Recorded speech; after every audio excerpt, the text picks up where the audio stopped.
आज जो इजराइल के नए नए रिश्तेदार हैं, चाहे अमेरिका हो या ब्रिटेन हो, ये भारत के डीएनए और भारत की मिट्टी की तासीर है कि भारत कभी भी जालिम के साथ खड़ा नहीं हुआ। जिसका नाम अटल बिहारी वाजपेयी, उन्होंने उसी दिल्ली के रामलीला मैदान में बाबा के दोहल कहा था, मैं आरएसएस का मेंबर हूं जरूर, लेकिन सच ये है कि फलस्तीन मुसलमानों की अपनी जमीन है, यहूदियों ने कब्जा किया है, उसको खाली करना होगा।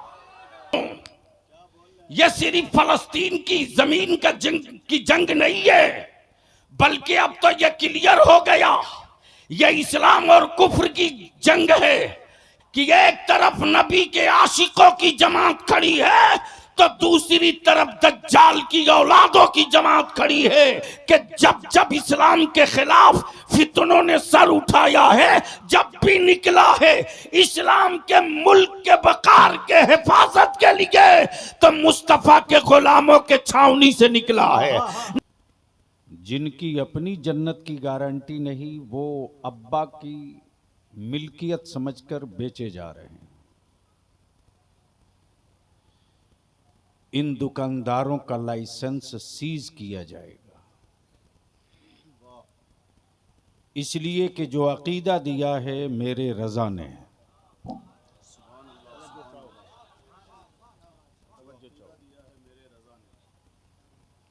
वो बरेली शरीफ का नहीं है, वाला हजरत के पीर खाना महरेरा शरीफ का नहीं है। वह अकीदा मखदुमुल मुल्क तारिकुस सल्तनत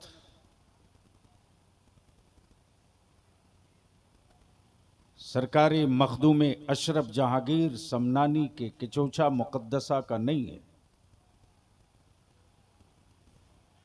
जो अकीदा मिला है वह अकीदा सुरकाही शरीफ के दाता ते गली के सुरकाही का नहीं है, अकीदा है सहाबा का।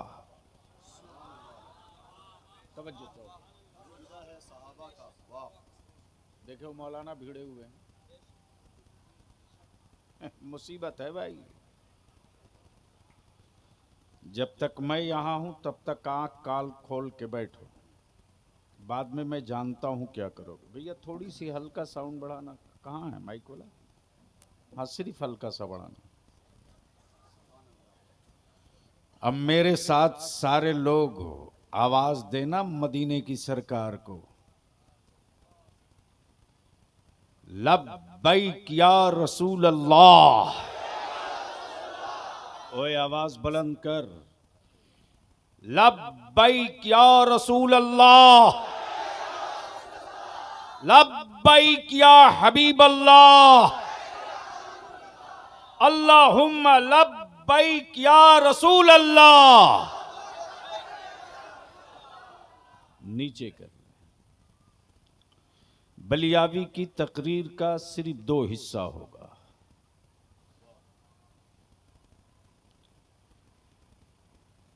एक है मुल्क, एक है मिशन।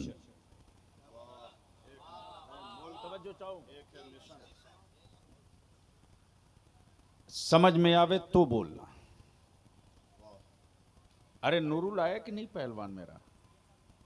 नूरुल साहब भी पीछे हैं और शायर हिंदुस्तान अंदली बेगुलशानी रिसालत शायर मशहूर हजरत मोहम्मद अली फैजी साहब क़िबला की भी आमद हो गई। नारे तकबीर, नारे रिसालत, सुभान अल्लाह। हाँ बस जल्दी से रास्ता दे बेटा, आजा आजा आजा। ऐसा क्या?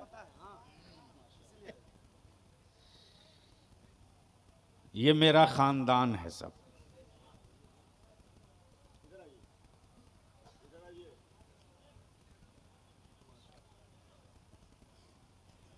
हाँ बस मैं क्या कह रहा था?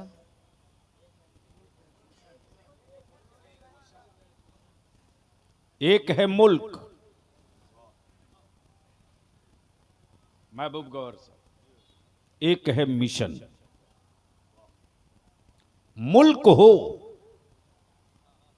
मिशन न हो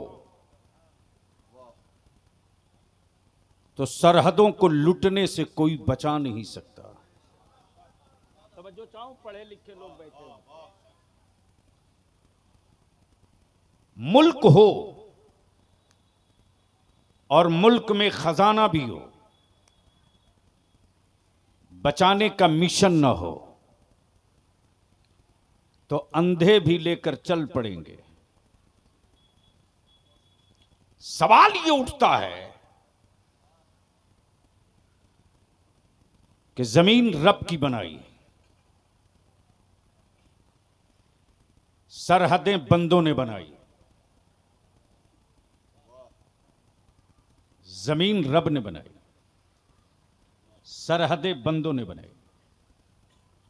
आसमान रब ने बनाया, तकसीम बंदों ने किया। समंदर रब ने बनाया, बंटवारा बंदों ने किया। इंसान रब ने बनाया, तकसीम इंसानों ने किया। अब जहन को यही रोक लो। तो अब इंसाफ से बोलो, ये मुल्क है किसका?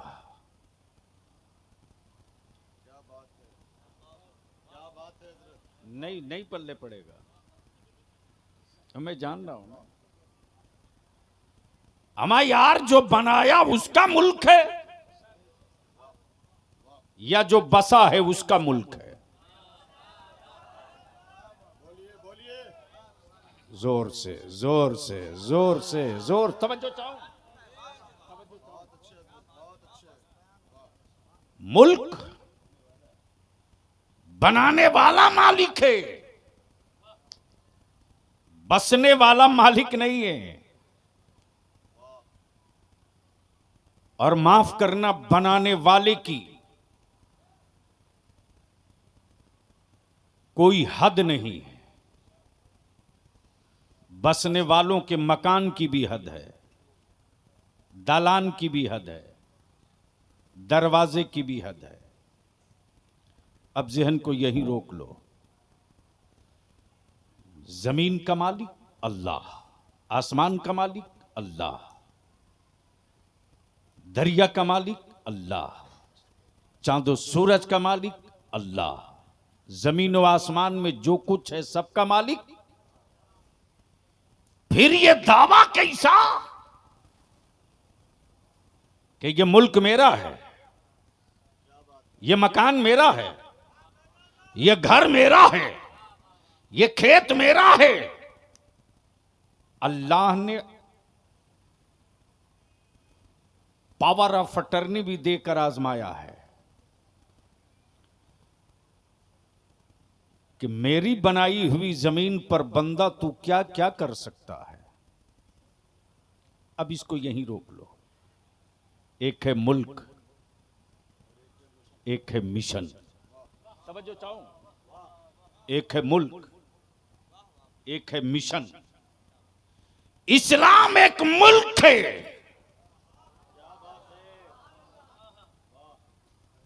काश समझ में आ जाती बात। इस्लाम एक मुल्क है, फर्ज इसी में, वाजिब इसी में, सुन्नतें इसी में, हराम इसी में, हलाल इसी में, जायज इसी में, सब्र इसी में, शहादत इसी में, सदाकत इसी में, अदालत इसी में, शुजात इसी में, परवरिश इसी में, हमदर्दी इसी में। अब रोक लो ये। तवज्जो चाहो। इस्लाम मुल्क है, ये सारी चीजें इसी में। अब ये बचेगा कैसे? इसके लिए मिशन चाहिए। मुल्क हो, मिशन ना हो तो लूटने से कोई बचा नहीं सकता। अहले अहले अहले अहले इल्म की तवज्जो चाहो। लूटने से कोई बचा नहीं सकता। प्लीज बेटे जल्दी जल्दी जल्दी बैठ जा, जल्दी बैठ जा। लूटने से कोई बचा नहीं सकता। इस्लाम मुल्क है, दिया नबी ने है, दिया रसूल ने है, बताया मुस्तफा ने। अब तवज्जो चाहूं, जब पा गए अबू बकर इस्लाम, बोल यार, बोल बोल बोल, तवज्जो चाहूं। जब पा गए इस्लाम अबू बकर, तो ये नहीं देखा कि मक्के वालों के डंडे कितने पड़े। जब होश में आए तो ये नहीं देखा कि हड्डियां कहां कहां की टूटी, बल्कि मुस्कुरा के कहते, लोगों बताओ ना मेरे जाने मसीहा कैसे है। ये बता दो कि जलवाए जाना कैसे है। इसलिए कि इस्लाम मुल्क है और बचाने का मिशन मुस्तफा ने अबू बकर को दे रखा।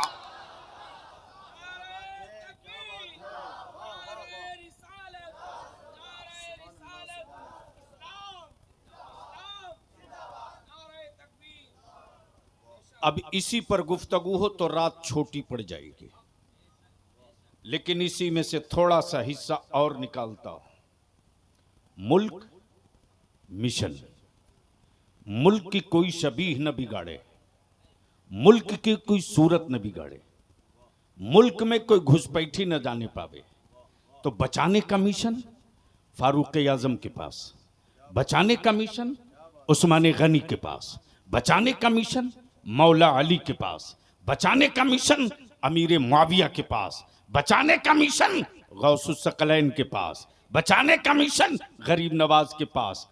अब किसी भी शहर में या किसी भी मुल्क में सब अच्छे बुद्धि के थोड़े ही होते हैं। कुछ पागल भी होते हैं, कुछ पागल भी होते हैं। तो ऐसा नहीं है,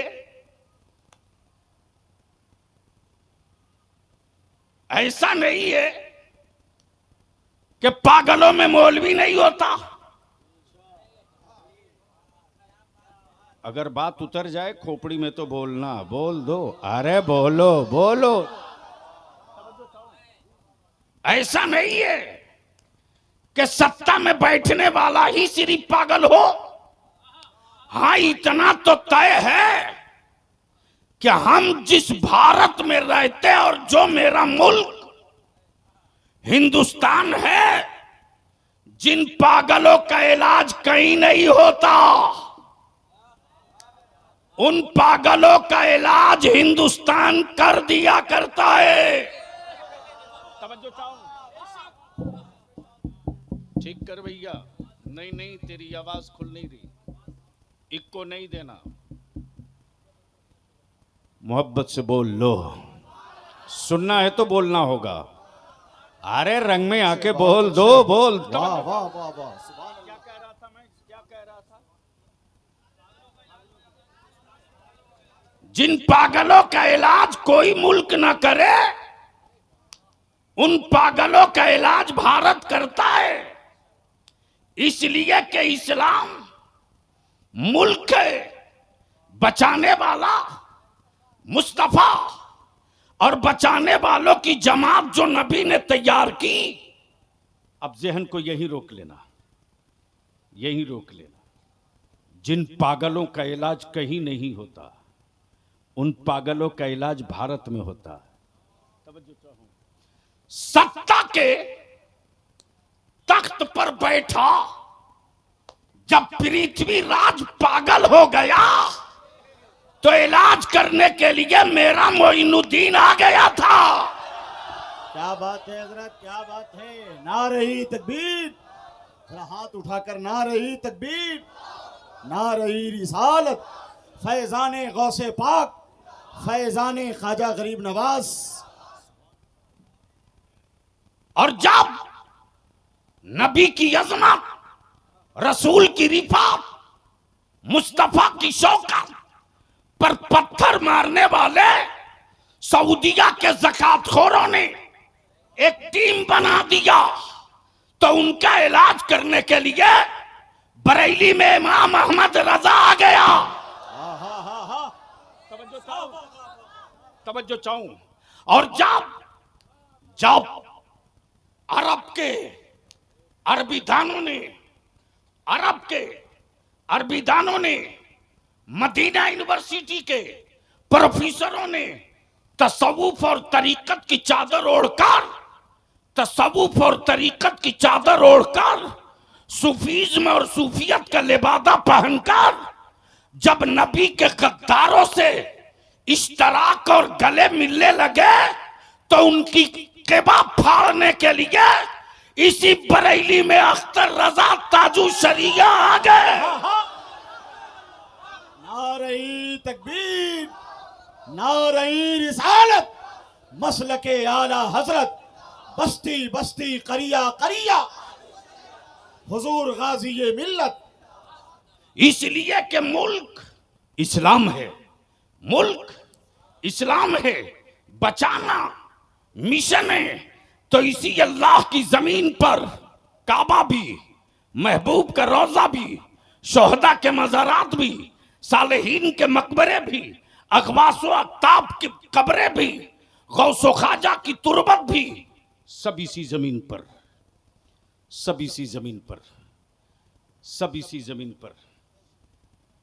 बेटा जल्दी कर, सब इसी जमीन पर।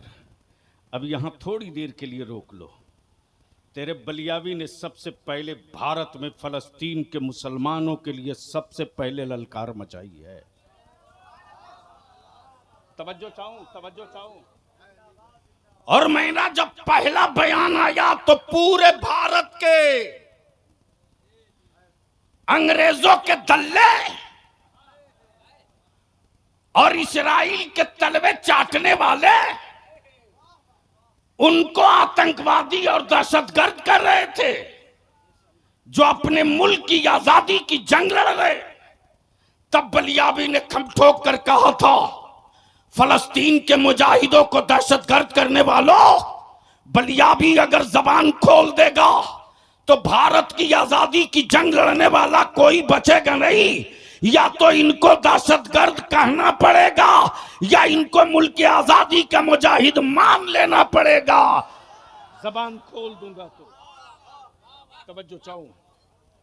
अपने उलमा और नौजवानों के लिए मैं मालूमात के लिए ये बता दे रहा हूं, लिख लो ताकि गट्टा थाम के बहस कर सकना। जर्मनी में हिटलर ने, किसने? जोर से बोलो, किसने? कोई कादिरी नहीं था। तवज्जो चाहो। कोई कादिरी नहीं था, कोई चिश्ती नहीं था, कोई नक्शबंदी सोहरवर्दी नहीं था। हिटलर था। जर्मनी में 60 लाख यहूदियों को मार दिया, 10,000 को छोड़ दिया। चाहिए था सबको मार देना। आई है एक रिपोर्ट, और उस रिपोर्ट में उस वक्त की हिटलर की गुफ्तगू भी आई है कि कल दुनिया पूछेगी कि हिटलर ने जब सबको मारा तो इनको छोड़ क्यों दिया। इसका जवाब आज मैं दूंगा तो कोई मानेगा नहीं, वक्त आएगा तो ये खुद ही जवाब दे देंगे कि ये मारने के लायक थे कि बचाने के लायक थे। तवज्जो चाहूं। 1947 में जर्मनी ने ये से भागा हुआ ये ग्रुप है। कौन? यहूदी। अब मौलाना महबूब गौहर साहब, आप बहुत सख्त होकर आज गुफ्तगू मत सुनिए।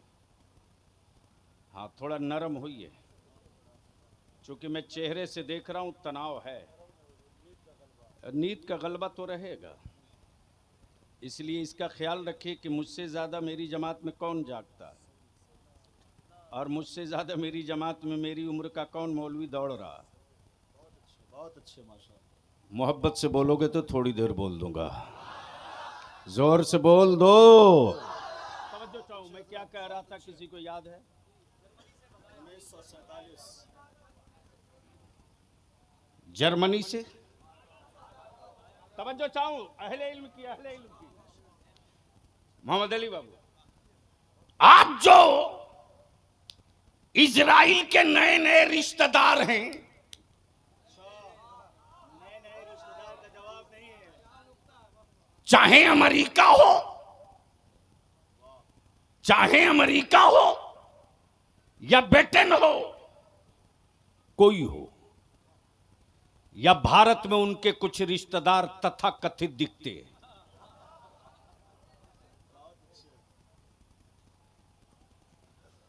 बलियावी ने जब खम ठोक कर कहा था तो हुक्मरानों ने कहा आप अच्छा नहीं कर रहे हैं। मैंने कहा तुम अपनी समझ से अच्छा करो, मैं आखिरी सांस तक फलस्तीन के साथ खड़ा रहकर अच्छा करूंगा।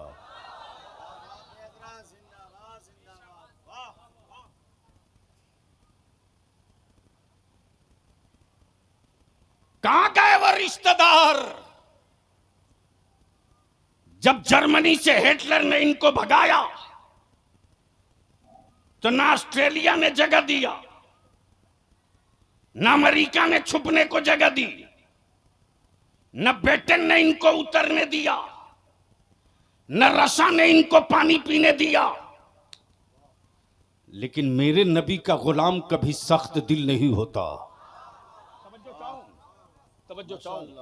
जब यह लूटा हुआ काफिला लौटा और फलस्तीन के साहिल पर पहुंचा तो फलस्तीन के ईमान वालों ने कहा लूटे हो, लुटे हो पनाह मैं दूंगा, उजाड़े गए हो बसाऊंगा मैं, भूखे हो खिलाऊंगा मैं, प्यासे हो पानी पिलाऊंगा मैं। बसा दिया। क्या किया? बसा दिया, बसा दिया। बलियावी कहता है रिश्तेदारी, रिश्तेदारी का ऐलान करने वालों, तुम्हारे परदादा ने क्यों नहीं बसा लिया? लेकिन याद रखना, किसी भी धर्म मजहब के हो, यह भारत के डीएनए और भारत की मिट्टी की तासीर है कि भारत कभी भी जालिम के साथ खड़ा नहीं हुआ। यही भारत है, यही भारत है। जब प्रधानमंत्री कोई और था, लेकिन इसी भारत का एक लीडर जिसका नाम अटल बिहारी वाजपेयी, उन्होंने उसी दिल्ली के रामलीला मैदान में बबागे दोहल कहा था, मैं आरएसएस का मेंबर हूं जरूर, लेकिन सच ये है कि फलस्तीन मुसलमानों की अपनी जमीन है, यहूदियों ने कब्जा किया है, उसको खाली करना होगा। ये मैं नहीं कह रहा हूं, ये मैं नहीं कह रहा हूं, ये तारीख कह रही है। अब जरा सा आंखें खोल तो मैं तुझको दो तस्वीर दिखाता हूं। उलमा इकराम से गुजारिश करूंगा, अगर हार्ट बर्दाश्त कर सकने के लायक हो तो जरा सा आ जाइए मैदान में, दो हाथ हो जाए, लेकिन बोल दो जोर से। अरे बोल, डरता क्यों है? जोर से। अब पूरी दुनिया में यह तस्वीर साफ हो गई कि कौन मजलूम के साथ है, कौन जालिम के साथ है। यह तस्वीर अब क्लियर, घबराना मत नौजवानों।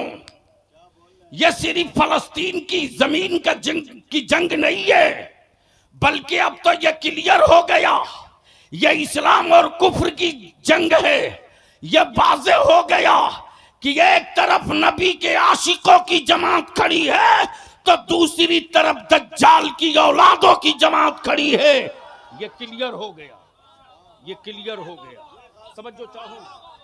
और जो नबी के आशिकों के गरोह का है, वह तैयब उर्दगान छुप कर धमकी नहीं दे रहा, मशवरा नहीं ले रहा, वो ऐलान आम करके कह रहा है कि तुर्क की मिट्टी वो है, फलस्तीन की मिट्टी, तुर्क की मिट्टी ये है, तुर्क का बाजार ये है, तुर्क की तारीख ये है कि जब जब इस्लाम के खिलाफ फितनों ने सर उठाया है तो नजर से कोई नहीं निकला, मक्के से कोई नहीं निकला, सऊदिया के हुक्मरानों की हवेली से कोई नहीं निकला। जब भी निकला है इस्लाम के मुल्क के वकार के हिफाजत के लिए तो मुस्तफा के गुलामों के छावनी से निकला है, नबी के गुलामों के आबादी से निकला है। मुल्क चाहे नारे तकबीर, नारे रिसालत, हुजूर गाजी मिल्लत, फैजान गौसे आजम कॉन्फ्रेंस। फलस्तीन पर आज बोलना मकसद नहीं है, मैं बोल चुका हूं चंद रोज पहले। हाँ, ये भी सही है, एक दौर था महबूब गौहर साहब जब इस्लाम और आतंकवाद के नाम की बलियाबी की एक तकरीर हुई थी और उस वक्त मैंने साबित किया था कि पूरी दुनिया से आतंक खत्म करना हो तो बलियाबी को सिर्फ 48 घंटे के लिए प्रधानमंत्री बना दो। क्या बात है, क्या बात है। पूरी जमीन पर सबसे बड़ा आतंकवादी अमेरिका है। बोलो सही है कि गलत? जोर से बोल, सही है कि गलत?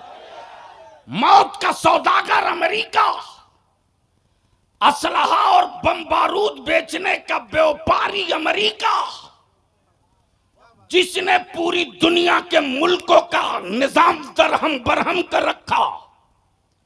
इसलिए बलिया भी कहता है शकूनी मामा का रोल अब बहुत अदा नहीं कर सकते हो। नहीं समझ में आया? के लिए बलिया भी काफी है। शकूनी मामा का रोल अब बहुत अदा नहीं कर सकते हो और मुस्तफा के गुलामों से पंगा लेने के लिए सोचते हो। सही ऊंट अब पहाड़ के नीचे आया है, इसलिए कि अब तो यह भी क्लियर हो गया कि कौन बंद किसके साथ, कौन खुला किसके साथ। बहुत अच्छे, बहुत अच्छे, तवज्जो चाहूं? बहुत अच्छे। अब तक किसी बंद वाले ने मैदान में उतर के नहीं कहा मैं किसके साथ हूं, लेकिन इमाम अहमद रजा वाला पहले दिन से छाती ठोक करके कह रहा है मैं उनके साथ हूं जो बैतुल मुकद्दस के साथ है, मैं उनके साथ हूं जो फलस्तीन के साथ है, मैं उनके साथ हूं जो मजलूमों के साथ है। लेकिन इस पर भी दुनिया में रिसर्च हो रहा है। वारे मुस्तफा के गुलामों की बेटियों, तेरा हार्ट रब ने किस मिट्टी से बनाया है, सब्र का कलेजा तेरा कितना बड़ा है और बर्दाश्त की सलाहियत तेरे वजूद में किस कदर है। बेटों की लाशें तड़प रही है लेकिन माँ बाप को इसकी फिक्र नहीं है कि बेटे को कफन कैसे मिलेगा, बल्कि माँ बाप की फिक्र सिर्फ इतनी सी है कि मेरा बैतुल मुकद्दस कैसे बचेगा, बैतुल मुकद्दस पर अजानें कैसे होती रहेगी। जवान अपनी शहादत दे रहा लेकिन पलट कर ये नहीं कहता मेरे बाप मैं घायल हूं मुझे उठा लो, मेरे बाजू कट गए हैं संभाल लो, बल्कि दम तोड़ने वाला, शहादत का जाम पीने वाला हर जवान शहादत के मंजिल करीब जाके कह रहा ए मेरा छोटा भाई अब तक मैं मैदान में था, अब तू आंचल में मां के मत रहना, तू भी आ जा। ए मेरा बाप अब तू मैदान में आ जा। इसलिए कि दुनिया इस पर रिसर्च कर रही है कि किस मिट्टी की बनी है फातिमा की कनीज़ें, किस मिट्टी की बनी है फातिमा की कनीज़ें, और किस मिट्टी के बने हैं ये मुस्तफा के गुलाम, जिनको न मौत डरा सके, न हुकूमत डरा सके, न लश्कर डरा सके, न फौज डरा सके, न लंचर डरा सके, न बम डरा सके, न हिटलर डरा सके, न हुक्मरान डरा सके। ये किस मिट्टी के बने हैं? ये किस मिट्टी के बने हैं? पानी बंद है, खौफ नहीं है। राशन नहीं है, खौफ नहीं है। दवा नहीं है, खौफ नहीं है।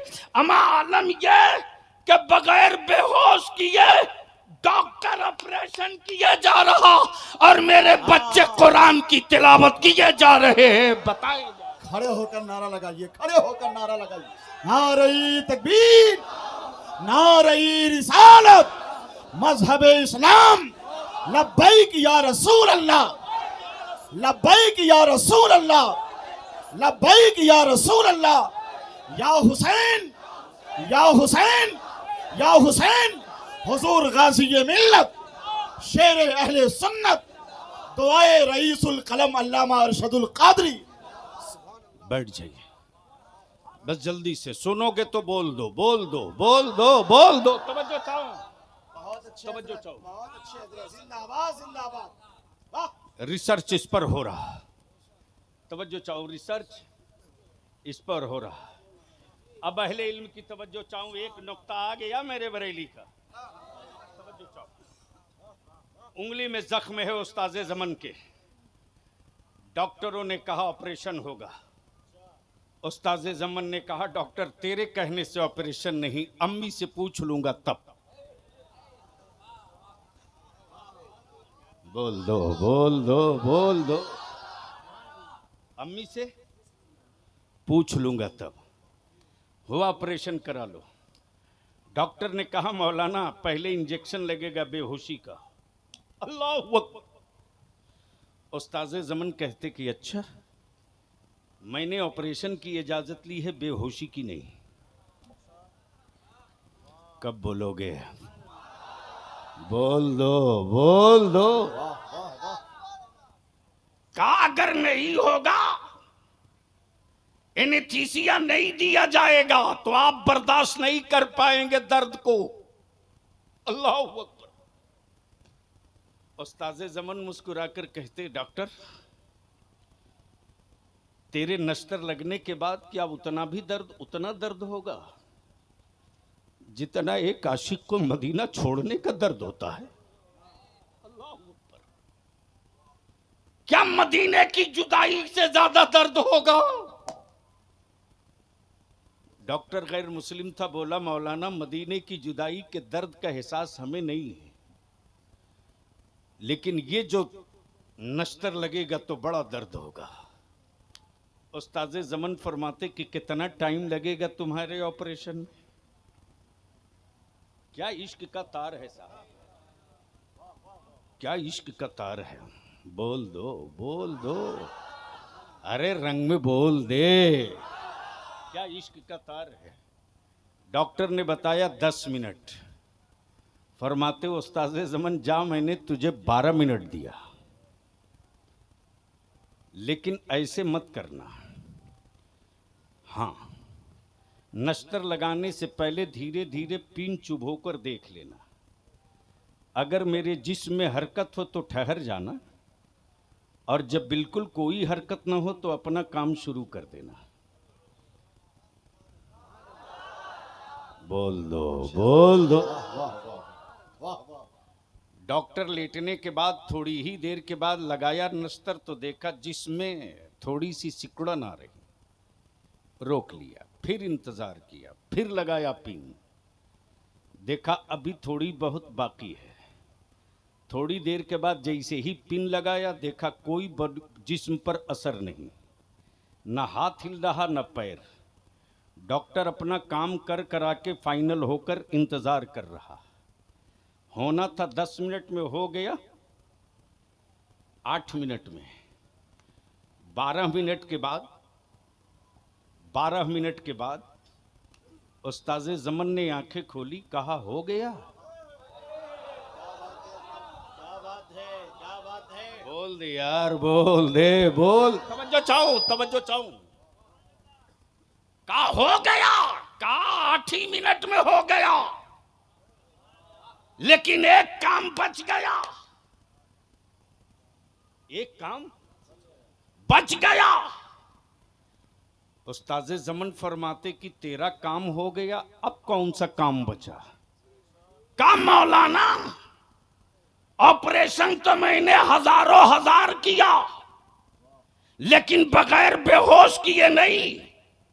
ये तो आप बता दें कि मैंने नश्तर लगाया, न दर्द न टीस, न चीख न पुकार, आखिर आप थे कहां? तो उस्ताद ज़मान जवाब देते, मेरा जिस्म तेरे हॉस्पिटल में था, मेरा वजूद गुंबदे खजरा के चौखट पर था। क्या बात है हजरत, जिंदाबाद जिंदाबाद, वाह वाह वाह, बोल दो, बोल दो। वाह वाह वाह।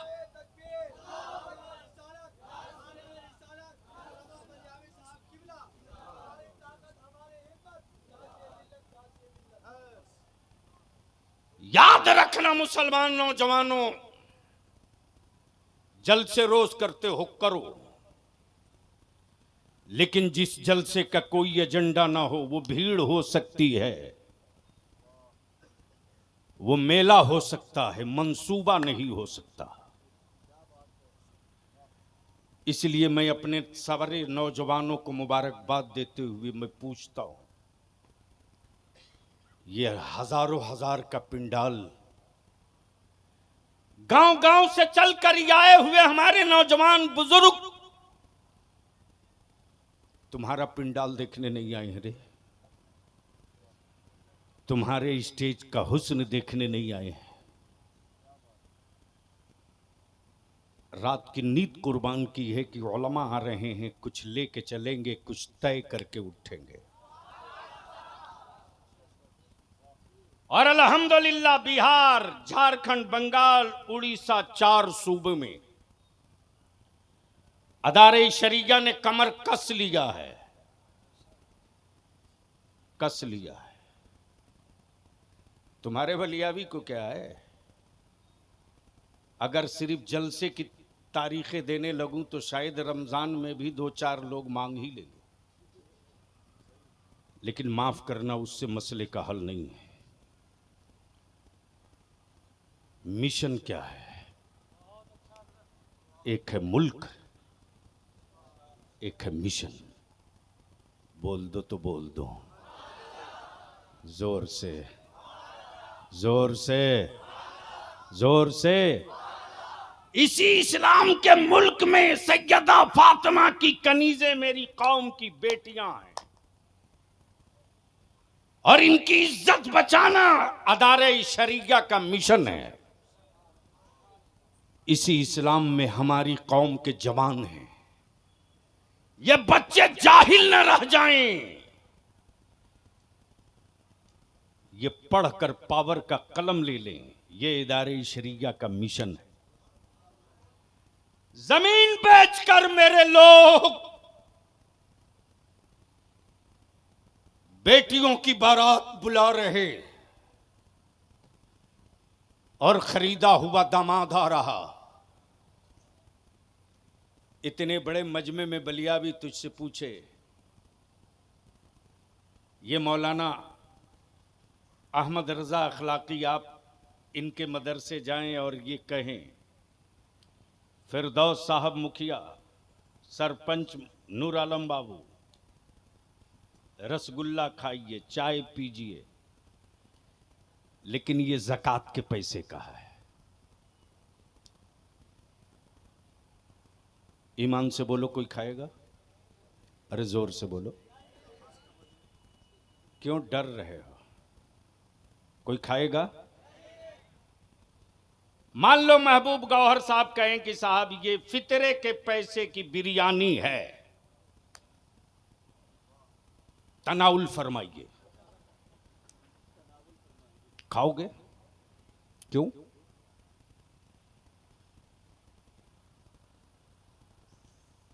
बलियावी इसी का जवाब चाहता है, दे दो तकरीर मुकम्मल। क्यों नहीं खाओगे? खाओ। तो आप यही कहोगे, मैं फितरा देता हूं, फितरा खाता नहीं। मैं ज़कात देता हूं, ज़कात खाता नहीं। मैं खैरात देता हूं, खैरात खाता नहीं।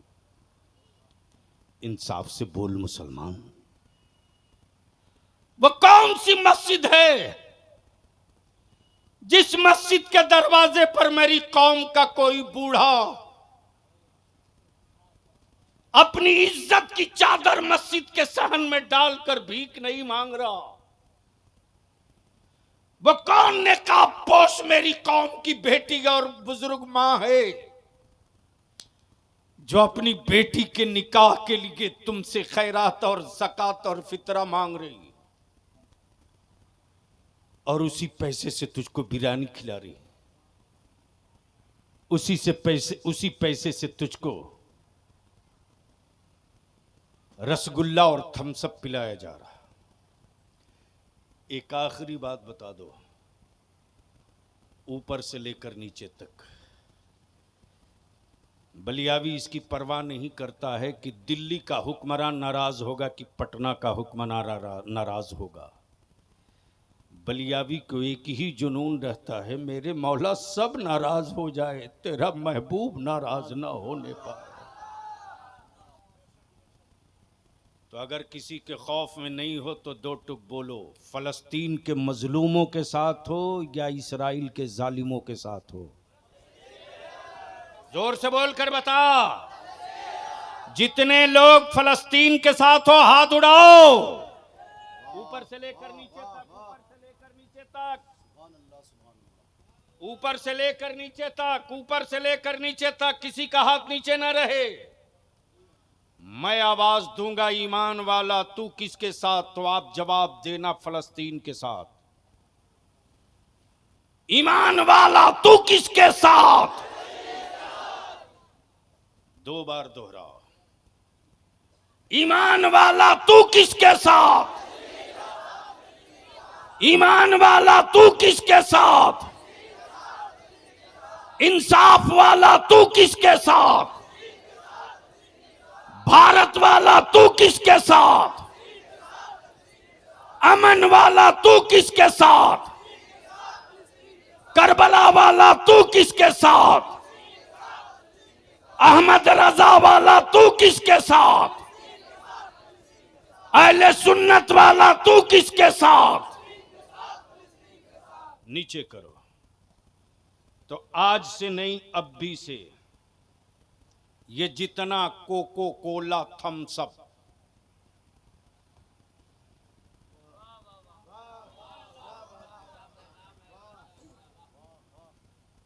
जूता धुल लेना, अपने हलक के नीचे मत उतारना।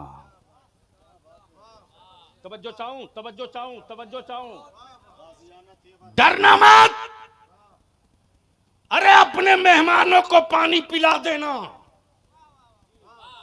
लेकिन यह थम्स अप मत देना, कोको कोला मत देना, और साफ कह देना कि माफ करना, हमारा वो रिश्तेदार नहीं हो सकता जो फलस्तीन के मुसलमानों के जुल्म के साथ हो, फलस्तीन के साथ ना हो, उसके साथ न मेरी रिश्तेदारी हो सकती है न मेरी यारी हो सकती है। बोलो, इसका बाइकाट होना चाहिए कि नहीं होना चाहिए? दूसरी बात, ये जलसा कमेटी के मेरे पहलवान लोग कहां हो? सामने आओ, आ जाओ, नीचे आओ, एक लाइन से यहीं खड़े हो जाओ, इधर घूम के।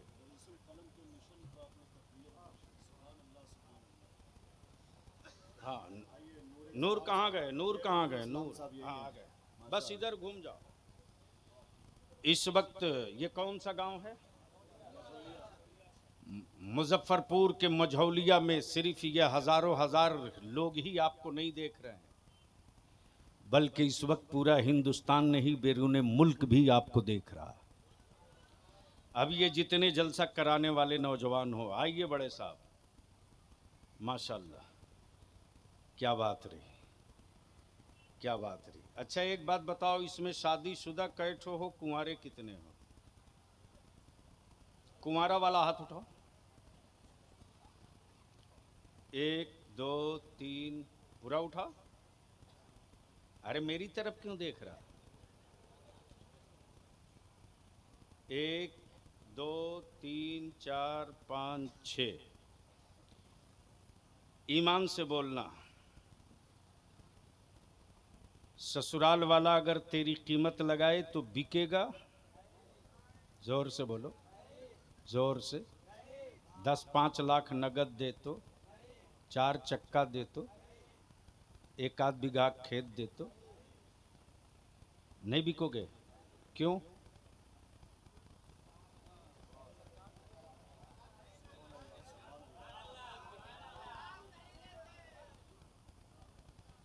अच्छा, बकिया जितने बैठे हैं वो बिकने वाले हैं?